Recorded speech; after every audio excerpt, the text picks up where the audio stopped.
If you trade options, learning why and when to roll an option contract is an absolute must. Rolling can actually allow you guys to manage your risk, adjust your Greeks, or even to save a losing trade. Now, answering the crux of that initial question first, why would we even consider rolling an option? Well, we would mainly look at rolling an option as we begin to near expiration and we still have the same underlying assumption on the stock.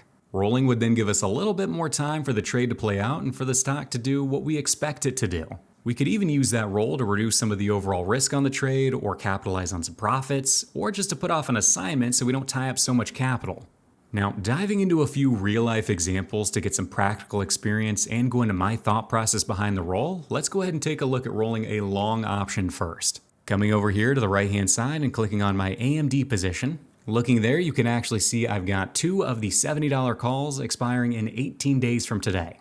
Taking a closer look at that traded price, you can actually see I bought them originally for $6 and now they're trading for $12.77. So clearly a very successful trade.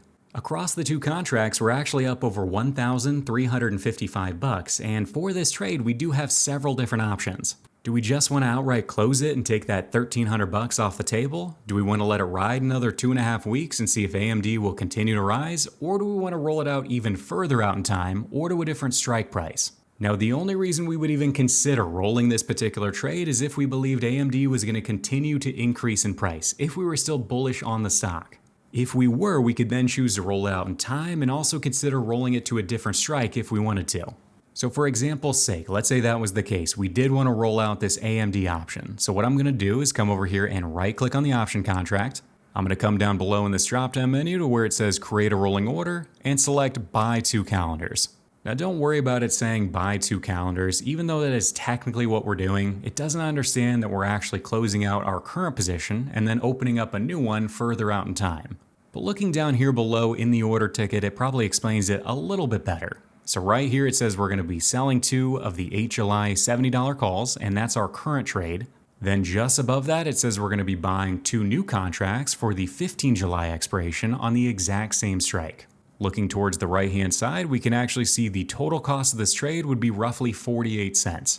But of course that makes sense. We're giving ourselves an extra week of time, which means we need to pay for that extra time. And in this case, it's going to cost us roughly 48 cents. Now, some things I might actually consider before doing this roll is, first off, do I want to roll it just 1 week further out in time? Do I want to roll it 2 weeks, a month? How long do I want to move it out for? The second thing I'm going to consider is what strike price do I want to move it to? I don't actually have to keep it on the same strike. I don't have to move it to the $70 strike. I can move it up to 80, to 85, to whatever I want. Now, for the most part, what you guys are going to consider when you decide what strike you want to roll it to is what kind of delta do you want to have. So looking at my current position, if we were to come up here to the 8 July expiration and come down here and take a look at my current $70 calls, you can see it currently has a delta of roughly 83 cents. For those of you completely unfamiliar with delta, this is basically telling us how bullish or bearish are we. Basically, how many shares are we controlling right now? This number will actually change throughout the life of the trade, but currently it is 83 cents, which means across 2 contracts, it's almost like I'm controlling 166 shares. So of course, if I'm controlling 166 shares of AMD, I am obviously quite bullish on AMD. So what I can actually decide is when I roll it out further out in time, do I want to roll it to the same delta, or to the same strike price, or do I want to move it up a little bit?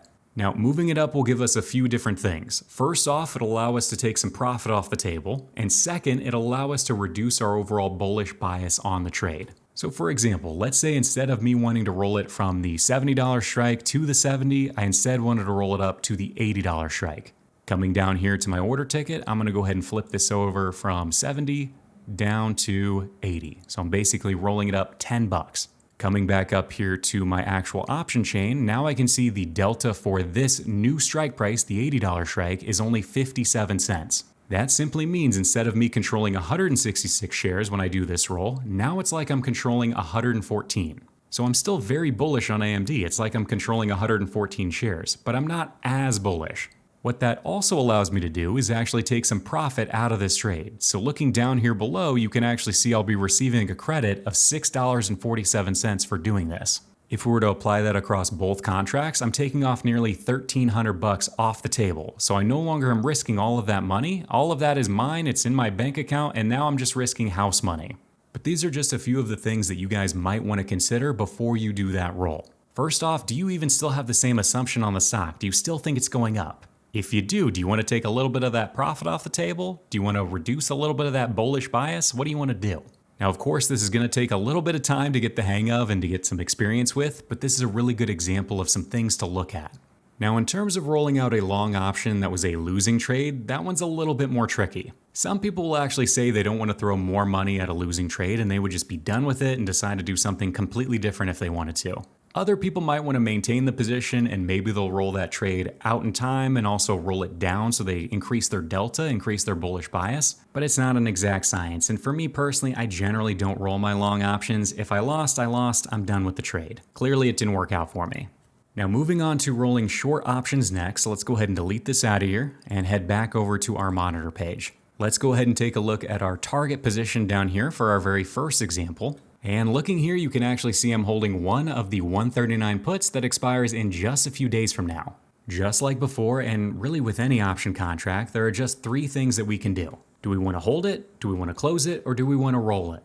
Remember, the only reason we would even consider the roll is if we still had the same underlying belief about target. We're still bullish on the stock and we want to give ourselves a little bit more time for it to play out. Now, for example's sake, let's say that's the case. We're still bullish on target and we just want to give ourselves a little bit more time. So in order for us to do that, let's go ahead and come over here to the actual option contract, right click on it, come over here to create a rolling order and sell one calendar. Just like before, it's actually going to build out the order ticket right down here below, and it's saying we're going to buy back one of the 24 June 139 puts and then just sell one week further out in time. So as you guys probably noticed, the order ticket will automatically keep us on the same strike and just move us out one additional expiration. Now, if we were to do this exact trade, we didn't change a single thing. If we look over here on the right, we're actually going to be doing this for a total credit of $1.34. That credit would then be added to our previous credit of $1.75, meaning the max profit on this new trade, if it ends up expiring worthless, would be $1.34 plus $1.75 or $3.09 overall. Now, generally, when we're short an option contract and the stock has moved against us, we'll actually look at rolling the option not only further out in time, but also down if we can. So for example, rather than keeping it on the exact same strike, which is the 139 strike, we could actually click on that, and let's say we wanted to move it down to, let's say 136. Looking back over at the credit received, now we're only receiving a credit of 12 cents. So we gave up some of that potential money to actually increase our probability of success on this trade. I will say that deciding where you guys want to roll is not an exact science. For me personally, I tend to avoid going out no further than 60 days at the absolute max, and I also try to roll out as far as I can while still maintaining a credit. So looking here at this example, we are still receiving a credit, but if I were to go out a little bit further, let's go ahead and move it up to 135. Now you can see over here I'm doing so for a 21-cent debit, so I'm paying to do this trade. For me, I'm not a big fan of doing this. I know it is increasing your probability on the trade. You just moved it from 139 down to 135, but you're also increasing your max risk on the trade. Now, it's not a lot. It's only 21 cents, but it's the principle for me. So looking here, I would generally leave it at the 136 strike if I was going to roll it out 1 week in time. But of course, I could also just go further out in time if I wanted to. So instead of rolling to 1 July, I could go out to, let's say, 15 July. And unfortunately in this example, the 136 strike put doesn't exist, so let me see about rolling it down to the 135. And now by rolling it just an additional couple weeks further out in time, I actually receive a credit of $1.29. Again, this is more of an art than a science. There is not an exact answer. Of course, if we knew what was going to happen next, I would tell you exactly where to roll it, exactly what time frame to roll it, but this is really subjective. For me personally, like I mentioned before, I'm going to try and roll it out as far as I possibly can while also still maintaining a credit. That's just what I like to do. I'm also going to generally avoid going anything further out than 60 days. That's my comfort zone. I don't want to go anything further out than 60 days. So in this case, if we were to look at the option chain, we can see that that would be the 19 August expiration. I wouldn't roll it anything further out than that. But again, those are just a few of the things that you guys might want to consider, and that's the general gist of it. The only other thing that I didn't really mention is how soon to manage it. So do you want to wait all the way up until expiration the day of? Do you want to manage it when you're getting tested? Again, that's a little bit subjective. It's a subject that's up for debate, and I think it really depends on you as a person. For me, I do generally let the trade play out, and I do hold it up until expiration to see if it goes back in my favor. A lot of people will also manage it early, and they'll manage when they start to get tested, and that's also a great option too. I don't have a solid answer on that. For a lot of that, it's really going to depend on what happens next. I could be a genius this week, I could be an idiot next week. It really depends, so I would say practice it for yourself and see what makes the most sense for you. Now moving on to our last example today, let's actually talk about an option that has gone very much against us. The stock has gone down considerably. Let's go ahead and delete this out of here, go back to our monitor page. And for this one, we're actually going to be looking at our Tesla position. Let me go ahead and open that up. Looking here, you can actually see I sold one of the 695 puts for $15 and it's currently trading for 52 bucks. Clearly the stock went against us quite a bit and we now have a decision to make.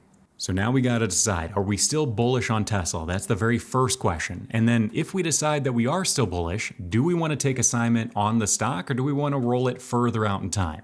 Now in that very first example, we said that we could take assignment on this position. So right now, if I were to do absolutely nothing and I were to wait and Tesla stays exactly where it's currently trading, on Saturday morning, I would wake up with 100 shares of Tesla in my account that I bought for $6.95. That is a completely understandable position to take if you really like the stock, if you really want to own the stock, that is totally fine. However, it is going to tie up a lot of capital in your account. Since I have full options approval in this account, this position actually ties up a lot less money than a cash secured put. If I instead were to get assigned the underlying stock, remember I would have to spend $69,500 to buy 100 shares. Once I have those shares, the margin requirement on that position is going to be roughly 30%, maybe even more for Tesla. So assuming 30% for just a second, that would be roughly $20,850 in buying power that I'm going to be tying up to hold the stock, whereas I could tie up a whole lot less for selling the option. Another thing to consider is the fact that now if I spend all that cash, I might even be dipping into margin and now I'm paying interest to my broker, which generally I never want to do. Now the second choice we have available to us is if we want to roll out this option. Even if we might not be able to roll it down very much, I just want to avoid assignment so I don't have to tie up as much capital. Remember, either one of these choices relies on the fact that we still think Tesla's going up. Remember, if we didn't think Tesla was going up, we would get out of this trade. Maybe we'd even buy a put option or sell a call option. But for this example, we are still bullish. And for this one, we are actually going to roll out this trade. So let's go ahead and do that. Looking down here below, you can actually see that if I were to roll it out 1 week further out in time to the same strike, I actually receive an additional credit of $11. But like I mentioned before, I generally like to roll it down as far as I can while still maintaining a credit. So I can't roll it down to 670. Let me move it back up just a little bit. And there we go. I think that's about as far down as I can go, which is still in the money, right? Tesla is still trading for 648 and I'm selling a 680 put. We're essentially just rolling it one additional week out in time. We're even rolling it down 15 bucks and receiving a 60-cent credit to do it. But we are still bullish on Tesla. Now, of course, the ideal outcome for this trade would be that Tesla eventually moves back up and out of the money in our strike and we can buy this thing back for a winning trade. Or we can just eventually roll it down enough where now we're eventually out of the money ourselves. But even ignoring all of that, in and of itself, it can simply be used to avoid taking assignment of the stock and tying up all that capital. So now by doing this, instead of me tying up $20,000 in capital, I'm probably going to be tying up roughly $7,000 to $15,000 depending on your broker really. And again, that's really only if you have full options approval on your account. You can sell naked options. Now, of course, we didn't cover everything, and there's obviously a lot more to discuss and consider when choosing to roll, but I didn't want to bog you guys down with too much information right off the bat. I'll be sure to make a much more in-depth separate video later on specifically about rolling spreads, but hopefully this introduction makes you all a lot more comfortable with the actual thought process behind why and when to roll your options. If you still do have questions for me or recommendations, please leave them down below and please consider hitting the like button if you did find this video useful. Otherwise, have an amazing rest of your week everyone, and I'll catch you on the next video.